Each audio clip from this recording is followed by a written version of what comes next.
Hello. हाँ दादा। हाँ, तो जो टेरेस्ट्रियल रीफ बेसिन है उसमें क्या हो रहा है कि जो आर्ट क्रास्ट है, ठीक है, ये मेनली तुम्हारा जो कॉन्टिनेंटल क्रास्ट है उसमें दिखा जाता है। पहला बात तो ये है, ठीक है। जो कॉन्टिनेंटल क्रास्ट है, कॉन्टिनेंटल क्रास्ट, ओके, इसमें दिखा जाता है। दूसरा पॉइंट, तुम होस्टर ग्रेवेन का नाम सुने हो ना, होस्टर ग्रेवेन, जो तुम्हारा ऐसा करते हुए, हाँ दादा, हाँ वो वाला ये हाँ में हाँ था, इसी तरह इसी में, हाँ था। हाँ,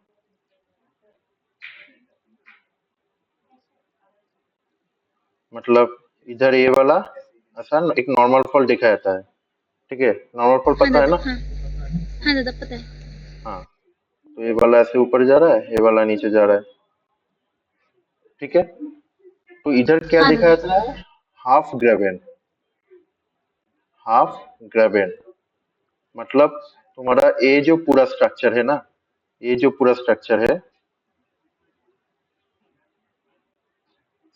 सिर्फ अगर ये पोर्शन को पकड़ो, ये दो, एक नॉर्मल फॉल, ये वाला, सॉरी, ये वाला पोर्शन को पकड़ो तो अभी देखो, ए वाला पोर्शन को देखो, एक वैली फॉर्म कर रहा है ना। सपोज मैं अगर अच्छे से ड्रॉ करूं तो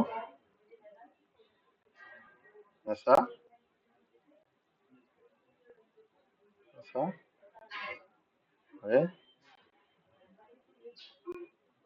ये ऐसा, इसको छोड़ो। तो ये वाला जो पोर्शन होगा, ठीक है, तो ये जो पोर्शन होगा, ठीक है,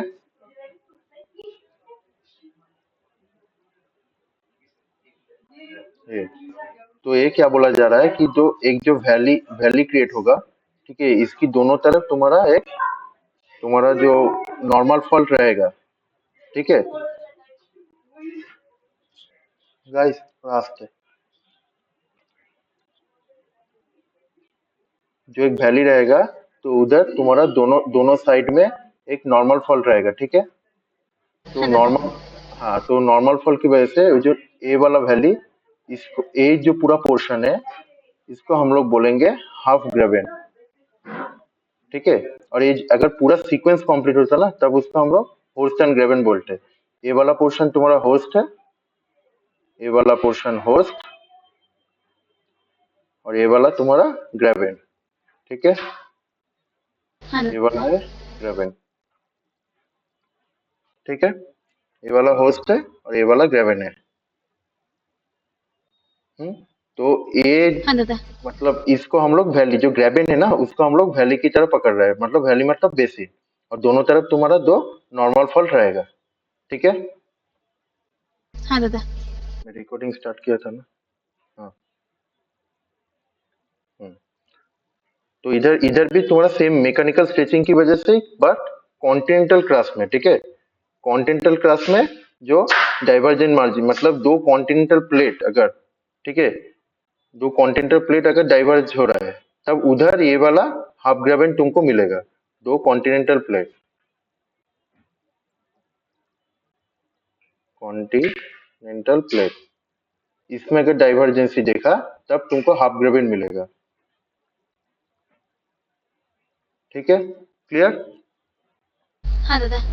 हाँ, तो ये दो है तुम्हारा डाइवर्जेंट प्लेट बाउंड्री में मिलेगा, ठीक है। अभी आता है, तो दोनों क्लियर ना। एक है तुम्हारा प्रोटोशनिक हाँ रीज दादा। बेसिन, जो मिड ओशनिक रीज में मिलेगा, और एक है तुम्हारा जो कॉन्टिनेंटल प्लेट अगर डाइवर्जेंट हुआ, तब उसमें हाफ ग्रेवेन मिलेगा, ओके, हाँ दादा। ठीक है। हाँ, अभी क्या होगा कि जो कॉन्वर्जेंट प्लेट बाउंड्री है, कॉन्वर्जेंट प्लेट बाउंड्री,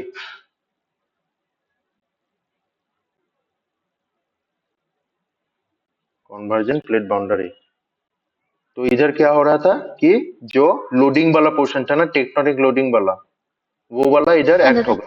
पहला पॉइंट तो ये, तो ये क्या होगा, लोडिंग। लोडिंग की वजह से बेसिकली इसमें तुम्हारा, और इधर तुम्हारा थर्मल सब्सिडेंस भी मिलेगा, जो तुम बोल रहे थे ना, इधर थर्मल सब्सिडेंस भी काम करेगा, थर्मल सब्सिडेंस भी काम करेगा। ठीक है, हो गया। तो इन दोनों की वजह से तुम्हारा कॉन्वर्जेंट प्लेट बाउंड्री में बेसिन क्रिएट होगा। अभी इधर पहले लिख लो कि इधर कौन सा टाइप का क्या क्या बेसिन मिलता है। पहला है ट्रेंच बेसिन, ट्रेंच, मैं फोटो देख के दिखा देता हूँ, ट्रेंच। ठीक है, दूसरा है तुम्हारा फोर आर्क। अच्छा, तीसरा है बैक आर्क। ठीक है, चौथा है तुम्हारा तुम्हारा रेट्रो आर्क,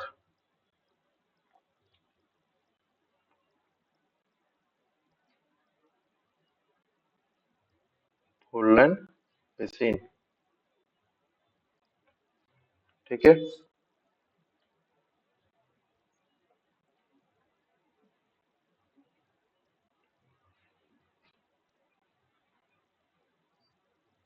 पेरिफेरल होलैंड, सब लिख लो पहले नाम, हाँ, होलैंड बेसिन। अच्छा, छठा नंबर पे है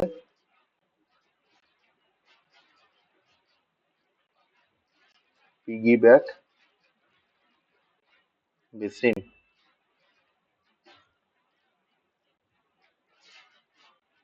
सात पे है रेमनेंट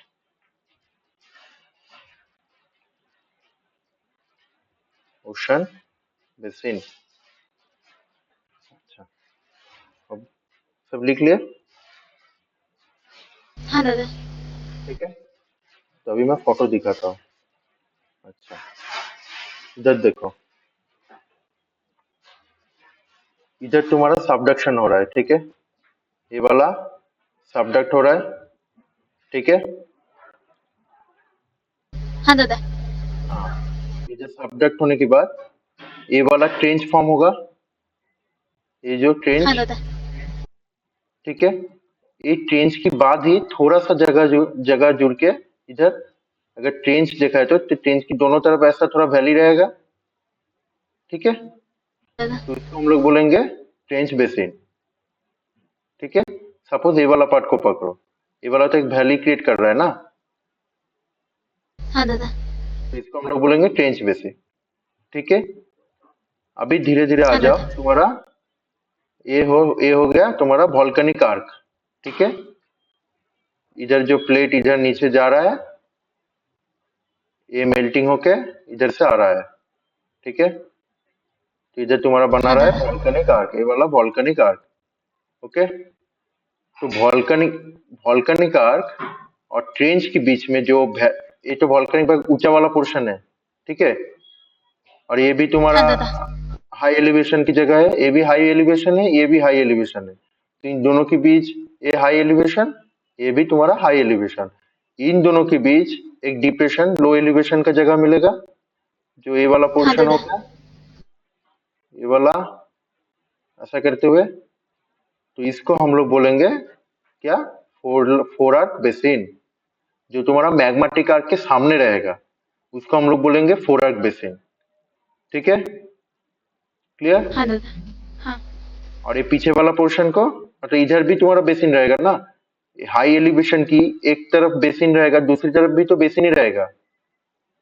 हाँ दादा।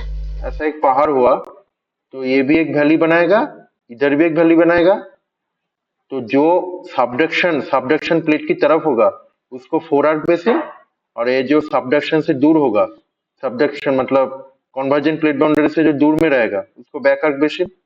तो ये हो गया बैक आर्क बेसिन। तो हो गया हम लोगों का trench basin, fore arc basin, back arc basin. Clear. हाँ दादा। ठीक है, अभी आता है retro arc basin, retro arc four line basin. ठीक है, ये क्या होता है कि जो तुम्हारा पहला रेट्रोआर्क बेसिन का पहला तुम्हारा कंडीशन क्या होगा, मैं लिख देता हूँ इधर।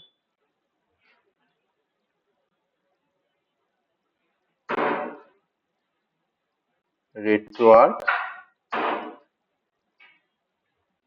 फोरलैंड बेसिन, एक एक जगह में एक एक नाम है, ठीक है, तो लगभग सेम ही है। तो रेट्रोआर्क फोरलैंड बेसिन में क्या होगा, पहला कंडीशन होना होगा कि जो जो दो जो प्लेट आ रहा है ना, सपोज इधर से एक सबडक्ट हो रहा है और इधर से एक ओवरराइडिंग प्लेट, ठीक है। तो पहला कंडीशन बोल रहा है कि ये जो प्लेट होगा ना, ये जो सबडक्टिंग होगा, ये हाई एंगल होने से नहीं होगा, ये इसको जेंटल एंगल होना होगा, ठीक है। मतलब अगर ये वाला कंडीशन हुआ, सपोज ये तुम्हारा हाई एंगल बना रहा है, बट इधर वो कंडीशन में नहीं होगा, कंडीशन चाहिए ऐसा जो थोड़ा पैरेलल रहेगा, ऐसा एक बनाया, ऐसा एक, मतलब तुम्हारा जेंटल एंगल का सबडक्शन होना होगा, जेंटल एंगल सबडक्शन, ठीक है। हाँ दादा। हो गया। तो हाई एंगल सबडक्शन से तुम्हारा रेट्रोआर्क फोरलाइन बेसिन नहीं बनेगा, पहला पॉइंट तो ये है, ठीक है। दूसरा पॉइंट, जो फिर से फोटो में जाता हूँ, इधर है तुम्हारा, ये तुम्हारा मैग्माटिक आर्क हो गया, ठीक है। और इधर कुछ ऐसा माउंटेन बनाएगा, ठीक है, ऐसा माउंटेन बनाएगा, क्योंकि इधर बहुत बहुत ज्यादा प्रेशर हो रहा है ना, जब ये इसको जाके टक्कर दे रहा है, तो इधर जो सेडिमेंट होता है उसमें बहुत सारा फोल्ड या फोल्डेड माउंटेन जो होता है ना, वो फोल्डेड माउंटेन तो इधर ही बनाता है, ठीक है। हाँ दादा। तो वो माउंटेन के साथ जो पैरेलली जो बेसिन बनाएगा, ये देखो ये पैरेलल बेसिन, तो माउंटेन के साथ पैरेलल बेसिन बनाएगा। इधर एक थ्रस्ट है, इधर तुम्हारा थ्रस्ट फॉल्ट हो गया क्योंकि इधर से प्रेशर आ रहा है, तो इधर जो थ्रस्ट बिल्ट होगा, मतलब तुम समझ लो इधर एक फोल्डेड माउंटेन बनाएगा, तो फोल्डेड जो माउंटेन बनाएगा उसका पैरेलली ये बेसिन रहेगा, ठीक है। माउंटेन के साथ पैरेलली तुम्हारा बेसिन रहेगा, ये तब तुमको तो तुम उसको बोल पाओगे कि ये रेट्रोआर्क फुलन बेसिन है। ये वाला क्या हाँ हुआ था, दादा। ये वाला ऐसे बेसिन बना रहा था, पर इधर क्या हो रहा है, ये जो माउंटेन है उसके साथ ही पैरेलली ये वैली बना रहा है, ठीक है। ऐसा करते हुए ऐसा ऐसा ऐसा ऐसा ऐसा बना रहा है, ठीक है। तो पैरेलली हुआ ना। दादा उसमें जो माउंटेन है उसके बीच में ही मतलब बेसिन्स बनेगा ना। देखो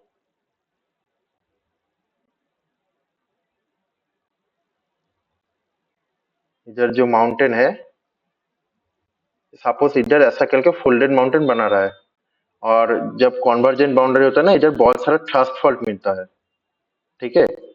ये जो लाइन है ना, सब थ्रस्ट फॉल्ट का लाइन है, जो हिमालय हिमालय में भी ऐसा ही मिलता है ना, थ्रस्ट फॉल्ट, बहुत ज्यादा थ्रस्ट फॉल्ट मिलता है उधर। हाँ दादा। थ्रस्ट फॉल्ट क्या है, लो एंगल रिवर्स फॉल्ट, हाँ दादा, लो एंगल रिवर्स फॉल्ट। हाँ, ये जो ऐसा बनाता है, एक ये हो गया, एक ऐसा हो गया, ये ऐसा जाएगा, ये ऐसा जाएगा, ये ऊपर चला जाता है।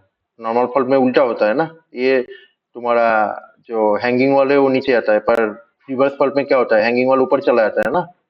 हाँ दादा। ये तुम्हारा लो एंगल जितना होगा उतना, उसको हम लोग थ्रस्ट फॉल्ट बोलेंगे, ठीक है।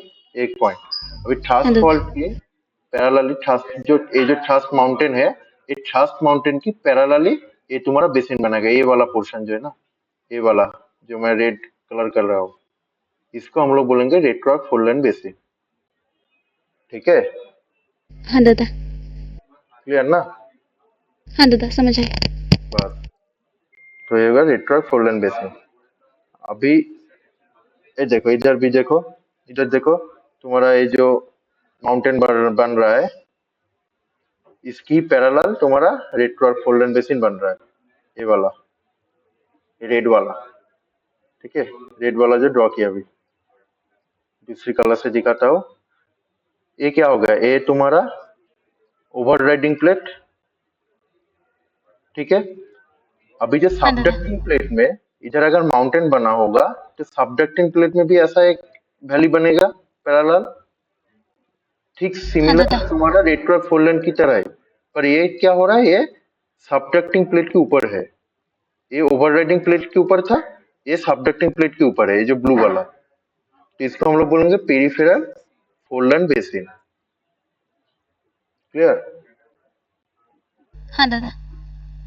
दोनों ही सेम ही है, रेड क्रॉस फोल्डन बेसिन और पेरिफेरल फोल्डन बेसिन दोनों ही पैरेलल है, ठीक है। फोल्ड माउंटेन के साथ या छाछ फॉल्ट कुछ भी हो, उसके साथ पैरेलल ही होगा। पर दोनों में डिफरेंस क्या है, तुम्हारा रेड क्रॉस फोल्डन बेसिन तुम्हारा जो है ओवरराइडिंग प्लेट के ऊपर होगा, और तुम्हारा जो डाइवर्जिंग मतलब जो सबडक्टिंग प्लेट है, उसकी डाइवर्जिंग नहीं, सबडक्टिंग जो प्लेट है उसके ऊपर तुम्हारा क्या देखा जाएगा, पेरिफेरल फोल्डन बेसिन। क्लियर? हाँ दादा। बस ये हो गया। अभी पिगी बैक बेसिन में क्या होगा कि इस पर पिगी बैक बेसिन था ना, तो जो पिगी बैक बेसिन है, मैं वो फोटो में ही दिखाया था, पिगी बैक बेसिन का फोटो अच्छा सा किधर भी नहीं मिला है, तो ये वाला में मैं दिखा देता हूँ।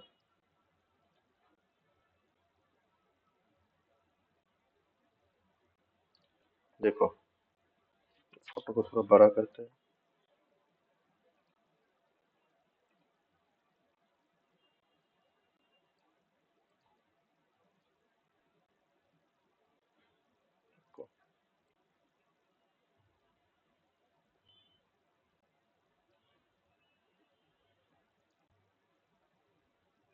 हम्म, अभी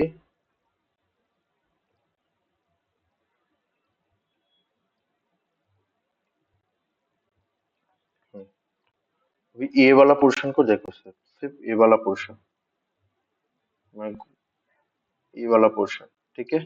तो मैं क्या बोला था, ये तुम्हारा थ्रस्ट फॉल्ट है, ठीक है, और ये हाँ दादा। तुम्हारा थ्रस्ट जो माउंटेन है वो बना है। अभी क्या होगा, अभी ब्लू से मैं दिखा रहा हूँ, सपोज इधर किसी भी तरीके से कोई वैली बन गया, ठीक है, ये वाला पोर्शन में, मतलब थ्रस्ट फॉल्ट के ऊपर पार्ट में, अपर पार्ट में अगर कोई वैली बन गया, ठीक है, ये वाला पोर्शन में, नॉट पैरेलल, नॉट आगे पीछे, ये सब नहीं, थ्रस्ट फॉल्ट के ऊपर या माउंटेन के ऊपर अगर कोई वैली बन गया, तब उसको हम लोग बोलेंगे piggy back basin, piggyback basin. और ये सब जो बेसिन बन रहा है ना, ये सब तुम्हारा वो लोडिंग की वजह से बन रहा है, क्योंकि इधर ये लोड मार रहा है बहुत ज्यादा, ये लोड मारने की वजह से इसके ऊपर तुम्हारा जो न्यूटन का फोर्स, वो वाला फोर्स लग रहा है, ये इधर फोर्स मार रहा है तो ये इधर फोर्स मार रहा है, जिसकी वजह से इधर तुम्हारा इतना सारा बेसिन बन रहा है, ठीक है। तो उसमें से ही हाँ एक दादा। है तुम्हारा पिगी बैक बेसिन जो थ्रस्ट फॉल पे मिलेगा, एक है पिगी बैक बेसिन, ठीक है। हाँ दादा। अच्छा, और एक है तुम्हारा जो रेमनेंट ओशन बेसिन,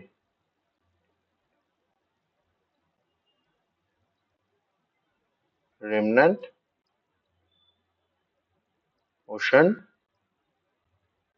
बेसिन। तो इसमें क्या होगा कि सपोज, अच्छा तुमको एग्जांपल देके बोलता हूँ, जो हमारा बे ऑफ बंगाल है ना, हाँ दादा। बे ऑफ बंगाल का मतलब, बे ऑफ बंगाल मतलब ओशन है, ओशन मतलब एक बेसिन ही है ना, वो तो बेसिन ही होता है, ठीक है, हाँ इधर दादा। ओशन वाटर ही रहेगा, ठीक है। तो ये बे ऑफ बेसिन क्या हो रहा है कि ये पहले एक ओशन बेसिन था, और ये अभी क्या हो रहा है, कॉन्टिन्यूअसली श्रिंकिंग हो रहा है। क्यों? क्योंकि एक इंडियन प्लेट, एक तरफ से इंडियन प्लेट क्या कर रहा है, कॉन्टिन्यूअसली मूव कर रहा है किसके नीचे, यूरेशियन प्लेट के नीचे।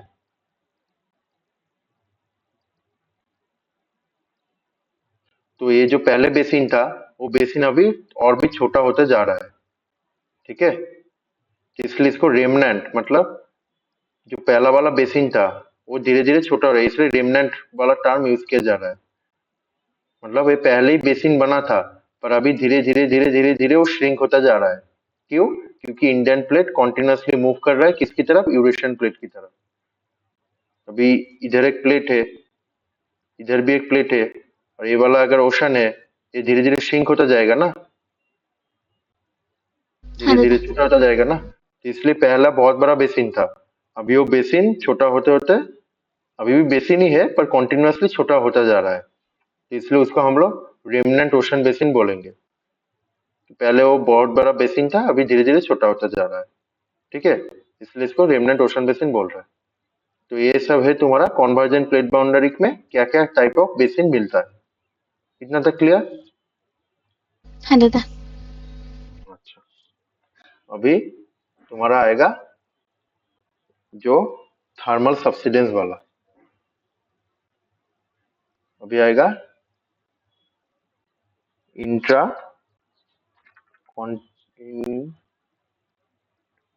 इंट्राक्रेटोनिक बेसिन या इंट्रा टेक्टोनिक, कुछ भी बोलो, इंट्राकॉन्टिनेंटल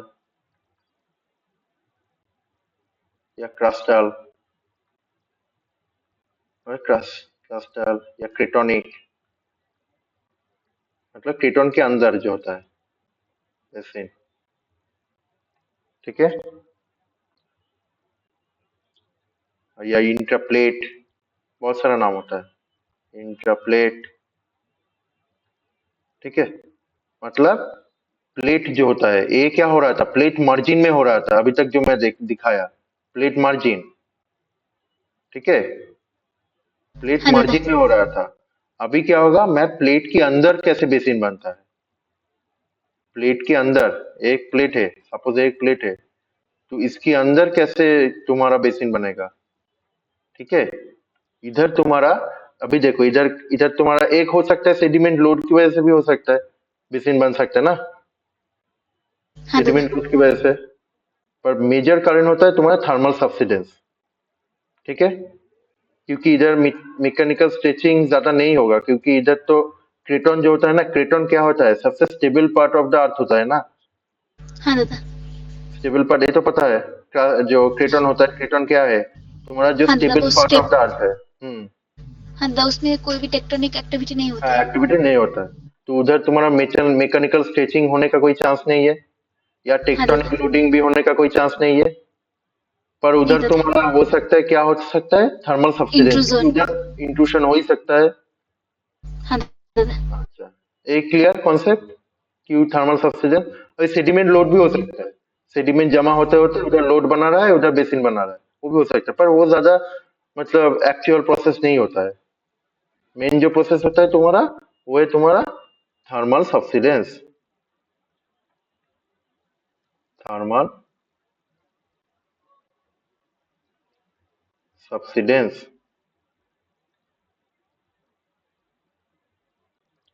ठीक है। तो थर्मल हाँ दादा। सब्सिडेंस में क्या बोला था, एक ऐसा इंट्रूशन आएगा, इंट्रूशन की वजह से जो हीट कंडक्ट होगा इधर इधर दूसरी तरह, तो इधर बेसिन क्रिएट होगा, ठीक है। बात क्लियर? तो अभी इधर किस टाइप का मिलता है, एक है तुम्हारा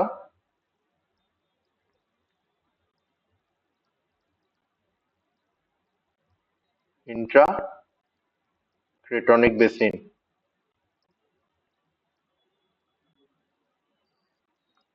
एक है तुम्हारा इंट्रा क्रेटोनिक बेसिन, ठीक है। दूसरा है हाँ तुम्हारा दादा। Passive margin basin, passive margin basin, सब मैं बोलता हूँ। तीन है तुम्हारा एक्टिव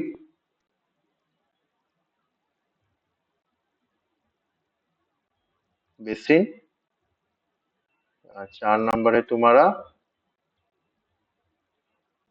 डोरमेंट।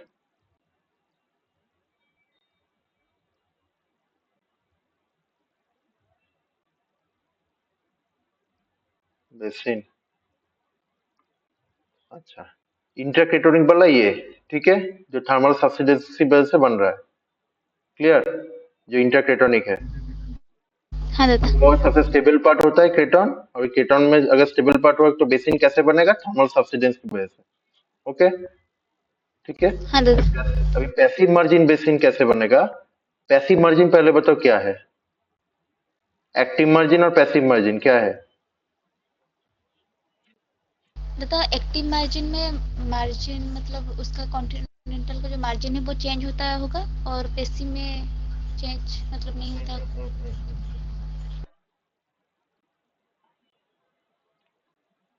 एक है तुम्हारा एक्टिव मार्जिन,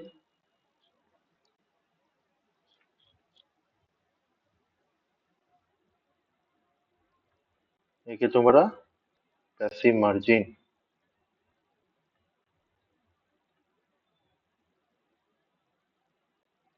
ठीक है, एक्टिव मार्जिन में क्या है? जो प्लेट टेक्टोनिक्स का जो बाउंड्री होता है ना, प्लेट बाउंड्री,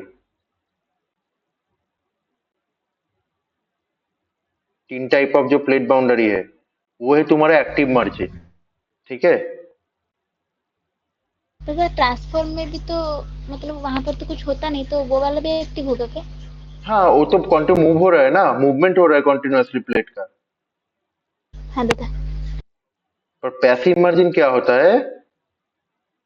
कॉन्टिनेंट और ओशन के बीच, कॉन्टिनेंट एंड ओशन के बीच जो मार्जिन, मतलब कोस्ट लाइन भी बोल सकते हो, उसको हम लोग बोलेंगे पैसिव मार्जिन, क्योंकि उधर कोई टेक्टोनिक एक्टिविटी नहीं होता है। पर इधर तुम्हारा टेक्टोनिक एक्टिविटी होता है, इसलिए टेक्टोनिक एक्टिविटी होता है इसलिए इसको एक्टिव मार्जिन बोलता है। पर इधर तुम्हारा टेक्टोनिक एक्टिविटी कम मतलब नहीं होता है। इधर से वाटर तुम्हारा डिस्प्लेस इधर उधर होता है, कोस्ट लाइन कभी चेंज हो जाता है, कभी सामने आ जाता है, कभी पीछे आ जाता है, ट्रांसग्रेशन रिग्रेशन जैसे होता है। उसकी वजह से क्या होता है, तुम्हारा कोस्ट लाइन जो आगे पीछे होता रहता है, तो जो कॉन्टिनेंट और ओशन के बीच जो मार्जिन होता है, उसको हम लोग बोलेंगे पैसिव मार्जिन। इतना तक क्लियर? हाँ दादा समझ गई।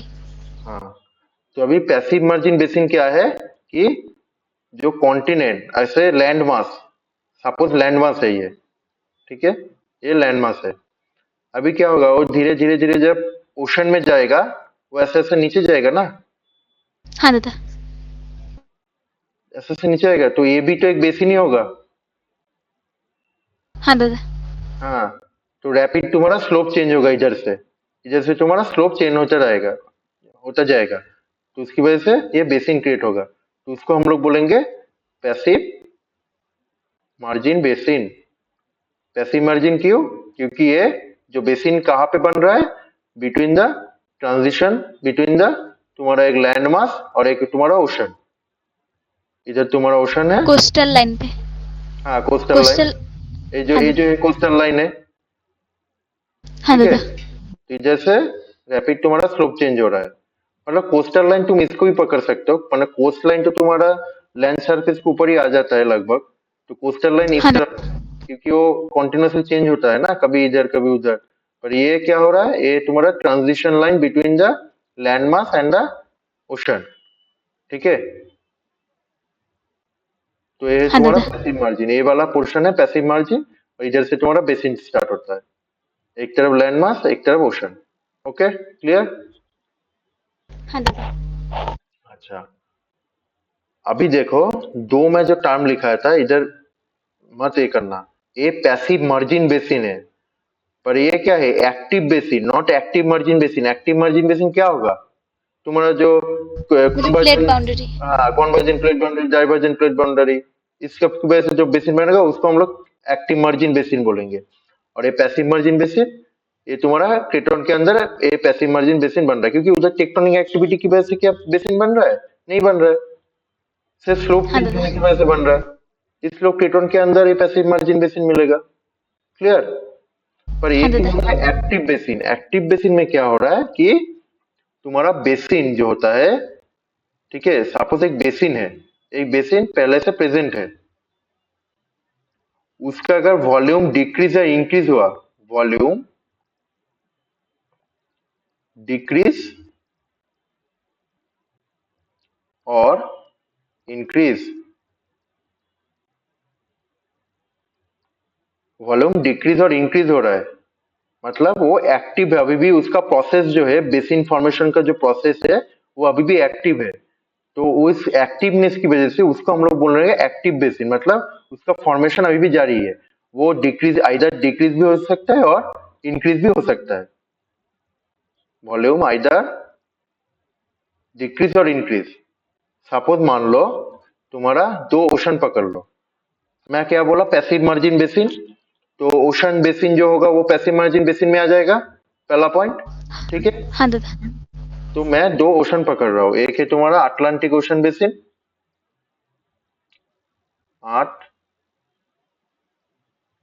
अटलांटिक ओशन बेसिन, और दूसरा है तुम्हारा पैसिफिक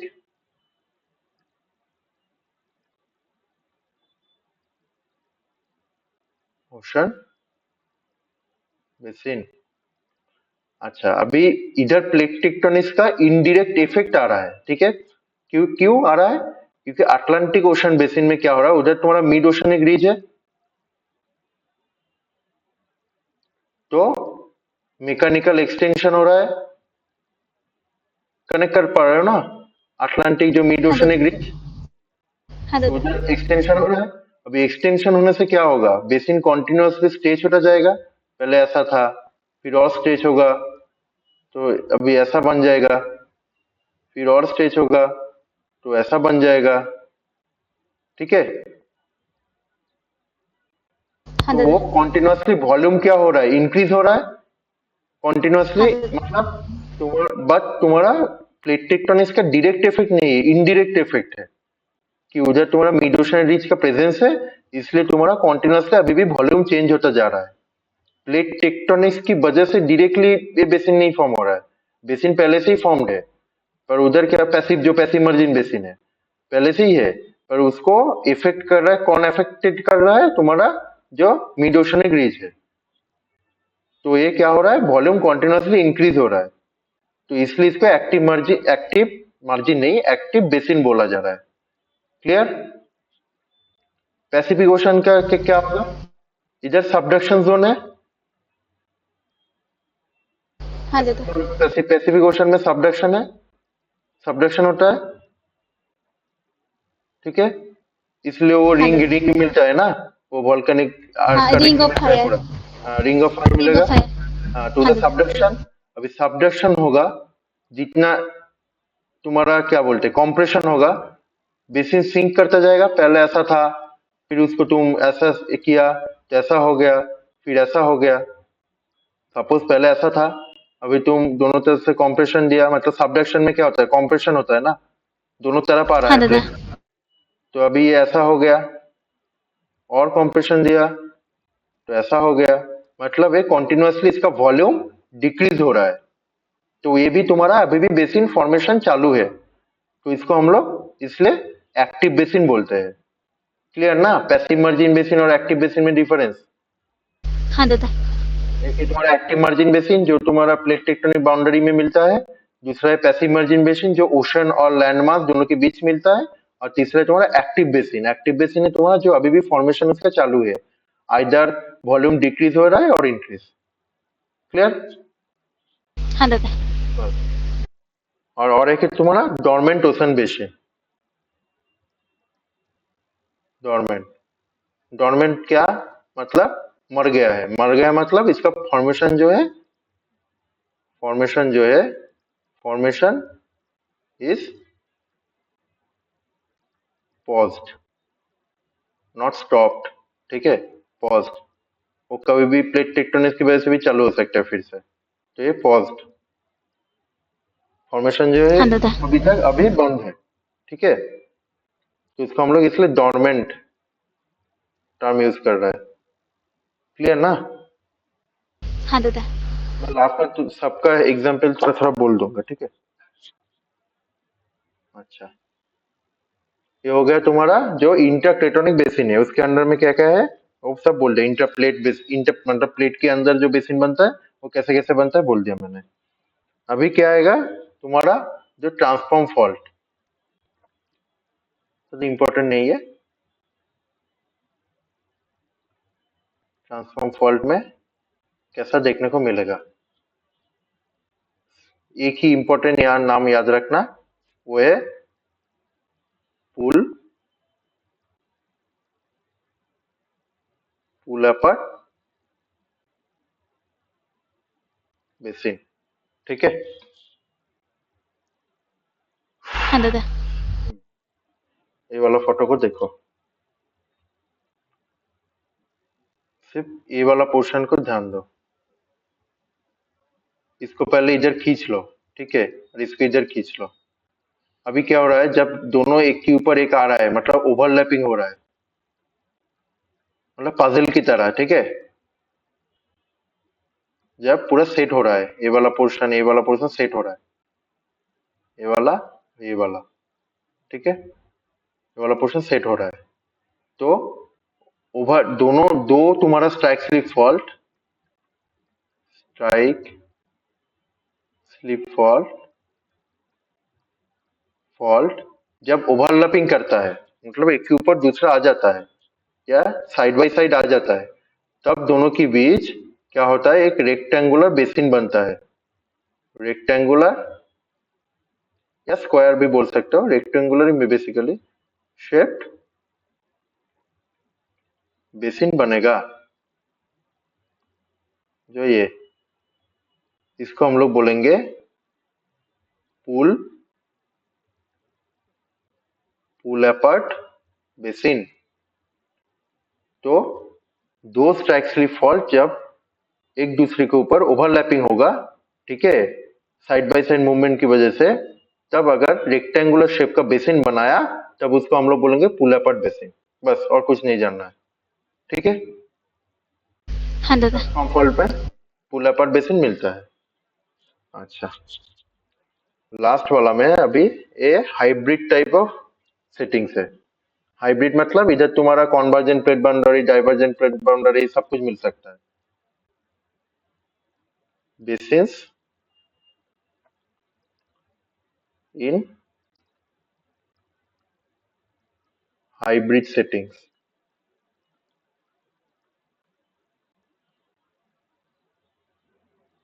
इधर सिर्फ दो नाम याद रखना,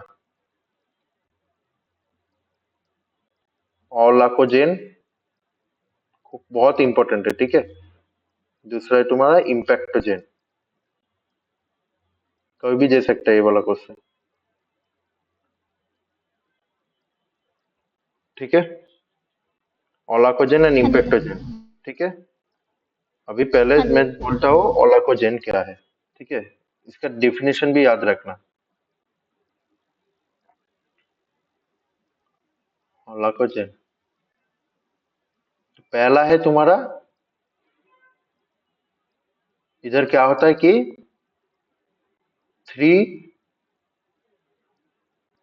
रिफ्ट सिस्टम होना चाहिए। मैं फोटो दिखा दिखा के बोलता हूँ, पहले लिख लो। रिफ्ट सिस्टम होना चाहिए, जिसको हम लोग थ्री आर्म्ड रिफ्ट सिस्टम भी बोलते हैं।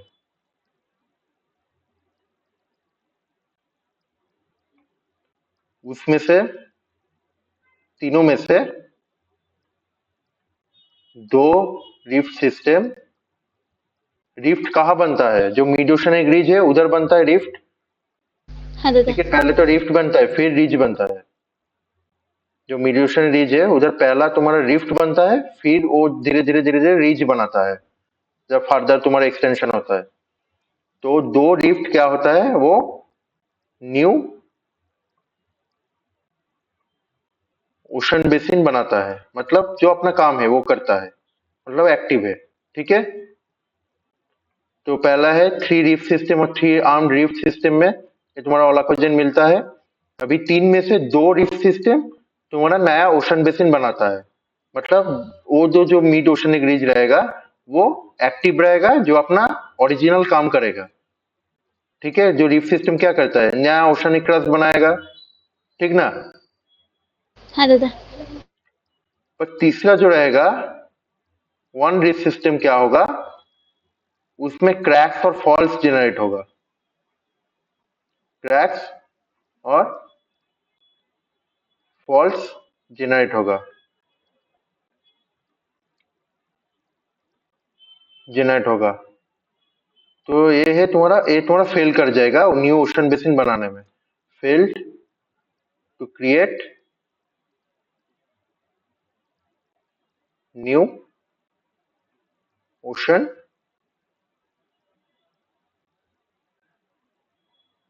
बेसिन। ठीक है, हाँ दादा।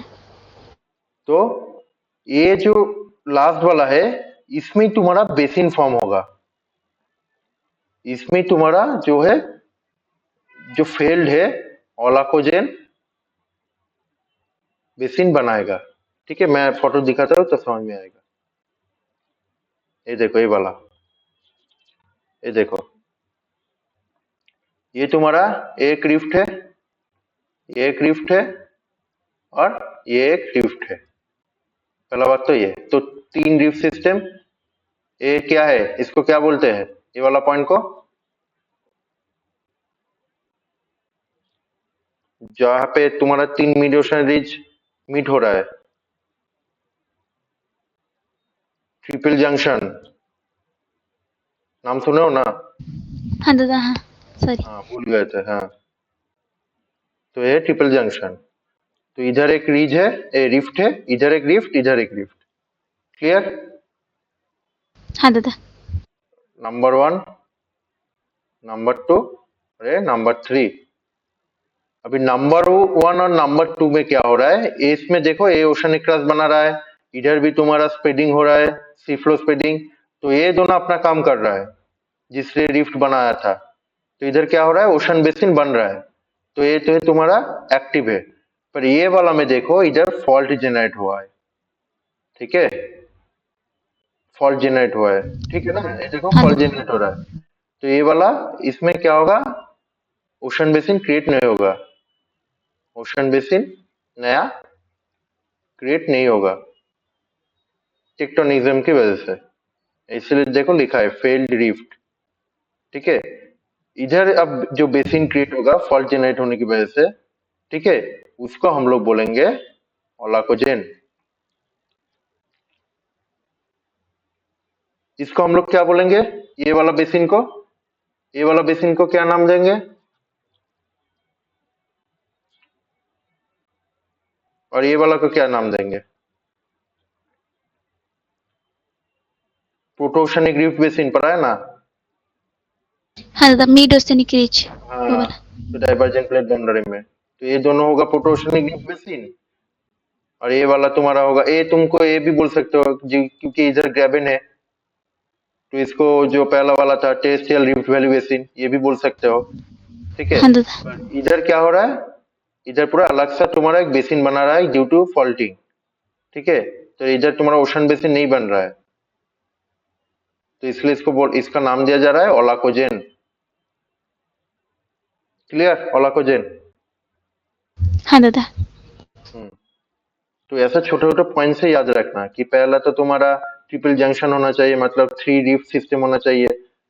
ठीक है, पर उसके बाद थ्री रिफ्ट में से दो रिफ्ट तुम्हारा एक्टिव रहेगा, जो तुम्हारा ओशन बेसिन क्रिएट करेगा, और एक रिफ्ट जो रहेगा उसमें तुम्हारा फॉल्टिंग देखा जाएगा या क्रैक्स देखा जाएगा, जिसमें तुम्हारा जो बेसिन मिलेगा वो बेसिन को हम लोग नाम देंगे ओलाकोजेन। क्लियर। हाँ दादा। बस। और एक है तुम्हारा इम्पैक्टोजेन।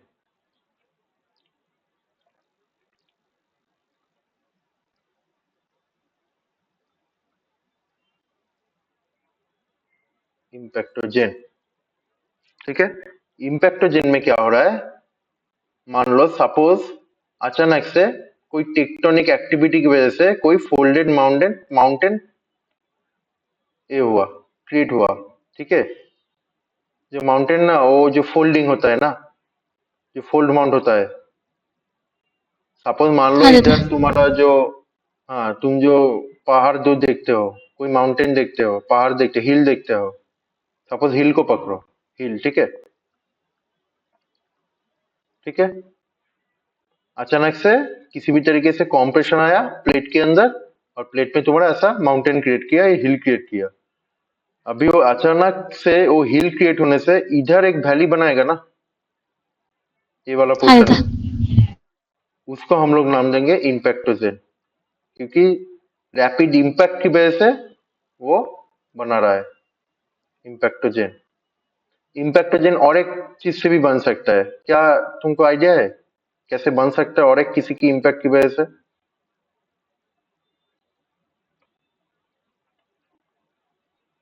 दादा अगर सपोज, कहीं पे सडन वोल्केनिज्म हो जाए तो? वोल्कनिज्म, वोल्कनिज्म, दादा अगर अगर वो माउंटेन फॉर्म हो सबसाइड जाए और कर गया, साइड में। अगर अगर सबसाइड हो जाए वोल्कनिज्म, मतलब वोल्कनिज्म होने के बाद अगर वो सबसाइड हो जाए ना, वो जो क्रेटर है, हाँ क्रेटर दादा। कैल्डेरा जो है, हाँ, अगर कैल्डेरा बन गया ना क्रेटर से, तब उधर तुम्हारा एक डिप्रेशन क्रिएट हो सकता है, उधर भी तुम्हारा हाँ। इम्पैक्टोजेन हो सकता है। और एक हाँ हो दादा। सकता है अगर तुम्हारा मेटेओराइट इम्पैक्ट हुआ, अगर मेटेओराइट इम्पैक्ट हुआ, सपोज एक सरफेस है, अर्थ सरफेस, ठीक है, अभी एक मेटेओराइट, बहुत बड़ा मेटेओराइट इधर आके इम्पैक्ट किया, तो इधर पूरा ये डिप्रेशन क्रिएट कर देगा ना इसका साइज का, हाँ दादा। तब भी तुम्हारा इम्पैक्ट की वजह से ही बन रहा है ना। तो धीरे धीरे तुम्हारा इम्पैक्ट की वजह से तुम्हारा बेसिन बनेगा, उसको हम लोग नाम देंगे इम्पैक्टोजेन। तो ये सब में क्या हो रहा है, प्लेट टेक्टोनिक्स, सब कुछ काम आ रहा है ना, प्लेट टेक्टोनिक्स, कभी थर्मल, कभी इम्पैक्ट, तो इसलिए इसको हाइब्रिड सेटिंग्स बोल रहे हैं। इसका कोई डेफिनिट सेटिंग्स नहीं है कि इसकी वजह से ही हो रहा है। क्लियर? हाँ दादा। ये है तुम्हारा जो पूरा सेडिमेंटरी बेसिन क्या क्या होता है, ठीक है। तो हाँ हम लोग दादा। क्या क्या देखे, पहले देखे कि बेसिन क्या है, सेडिमेंटरी बेसिन, उसके बाद मैकेनिज्म, क्या क्या मैकेनिज्म है, क्या क्या बोलो, क्या क्या मैकेनिज्म है? मैकेनिकल स्ट्रेचिंग, देन हाँ, थर्मल सब्सिडेंस, देन हाँ, लोडिंग।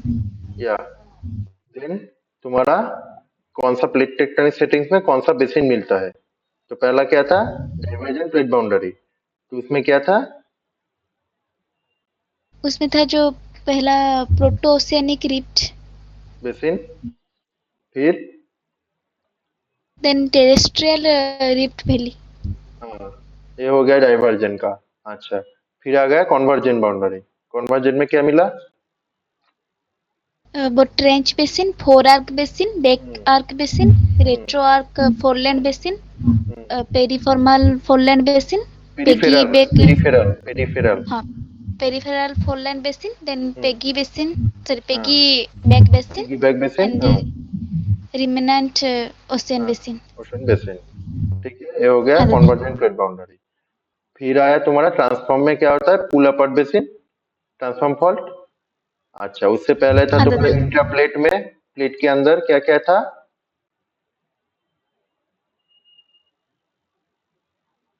दादा उसमें था वो intercratonic basin, passive margin basin, active hmm, basin and dormant ocean basin. उसमें से पैसिव मार्जिन बेसिन का मतलब क्या है, पैसिव पेसिव मार्जिन क्या है? पेसिव मार्जिन ये है हम्म, कि वो कॉन्टिनेंट और ओशन उसका जो हाँ, बेसिन है, लाइक कोस्टल लाइन वो वाला। और हाँ, एक्टिव हाँ, मार्जिन, एक्टिव मार्जिन हम्म, वो वाला है जो प्लेट बाउंड्री है थ्री टाइप्स का, hmm, conversion, transform, diversion and transform, तीन। हम्म, और और हाइब्रिड एक्टिव में, बेसिन, और एक्टिव एक्टिव बेसिन, बेसिव इसमें मतलब क्या होता है, वो वॉल्यूम का चेंज होने से जो उसका कंटिन्यूसली प्रोसेस होता प्रोसेस में है अभी भी है। हाँ बेसिन दादा। फॉर्मेशन। हाँ, हाँ।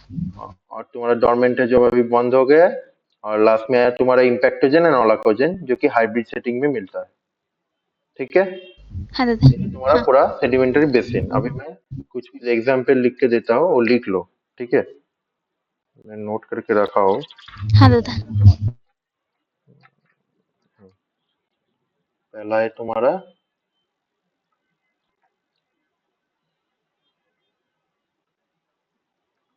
ये पूरा याद कर लेना, ठीक है। ये सब देगा।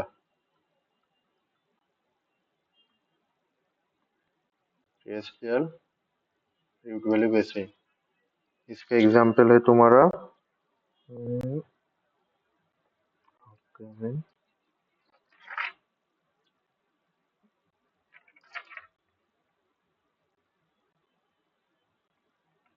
थोड़ा देखना पड़ेगा, अभी तक मैं नहीं लिखा हूँ, शायद नोट्स में होगा, मैं तो नोट्स भेजूंगा, देख लेना। दादा सेडिमेंटरी बेसिन का नोट आप भेजेंगे ना? हाँ हाँ हाँ, ये वाला भेज देंगे। ठीक है दादा। तो छोड़ो, ये वाला लिखने की जरूरत नहीं, वो नोट्स में ही है, ठीक है, नोट्स से देख लेना, टाइम वेस्ट होगा। ठीक है इधर दादा। तुम एक काम करना, ठीक है, ऐसा सब बेसिन का अगर कुछ कुछ ना भी मिला, वो भी गूगल में सर्च करना, ठीक है, तो हाँ वो दादा। पूरा नोट्स रेडी करके रखना कि कौन सा वाला बेसिन का क्या एग्जाम्पल है। हाँ दादा। एक एक रेडी करना और दूसरा एक रेडी करना तुम्हारा, कौन सी प्लेट टेक्टोनिक्स के अंदर कौन सा बेसिन है, वो वाला, तब तुमको याद ठीक है रहेगा दादा। कि प्रोसेस याद रहेगा, ठीक है, इसलिए बोल रहा हूँ। हाँ दादा। क्योंकि तुम हर एक का प्रोसेस ऐसा तो नहीं पढ़ पाओगे ना, क्योंकि अगर नाम याद रहा और उसका पोजीशन याद रहा, नाम याद रहा है तो पोजीशन भी याद रहेगा। ट्रेंच, ट्रेंच के बाद फोर आर्क बेसिन, फिर बैक आर्क बेसिन, फिर तुम्हारा रेट्रो आर्क, फिर तुम्हारा इधर पेरिफेरल, फिर आएगा तुम्हारा पिगी बैक, फिर आएगा रेमनंट, हो गया। तो ऐसा करके याद रहेगा कौन सा वाला मार्जिन में कौन सा वाला बेसिन मिलता है। तो ये दो काम तुम कर लेना, ठीक है, हाँ दादा। और मैं नोट भेज दूंगा, उधर से ही देख के कर लेना। ओके। हाँ दादा। हाँ। अच्छा, और नेक्स्ट क्लास, अच्छा रिकॉर्डिंग करिए तो